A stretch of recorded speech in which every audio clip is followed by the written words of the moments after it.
Guys, Blabag Rope and Racing. All in front is second by Brazilian Babe C Master. Now from the outside, Boogie Wonderland. And passing before the judge stand while Bertong Balutan was left behind. Brazilian Babe by half flying followed by C Master. 3 lengths back now to Boogie Wonderland. Best Asset, Good Humor selling away. Running by Willis Legacy. Sugar Free Harbor Magic. And then followed by Treasured Act and Reading Machine. And into the back they travel. Brazilian Babe leads by 3/4 lengths. C Master right behind in second. 2 lengths back, Best Asset, Boogie Wonderland, Legacy moving up to take fifth.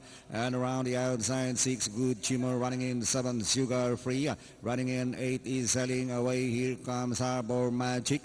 Taking the 8th position. Running in 10 is number 4 Treasure Duck. Inside the last 600, C Master, Boogie Wonderland on the outside. Legacy in between horses. Boogie Wonderland followed by Best Asset, a long shot on the outside. Legacy and moving up is Good Humor, and Harbor Magic is coming home to now as they swing for home. Best Asset from the outside by Hagpalang. Boogie Wonderland running by the wheel. Legacy. Harbor Magic on the outside. It's now Boogie Wonderland. Harbor Magic moves up. And finally, Harbor Magic, Boogie Wonderland, Sugar Free, Best Asset close with Treasured Act. Then followed by Good Humor, Legacy.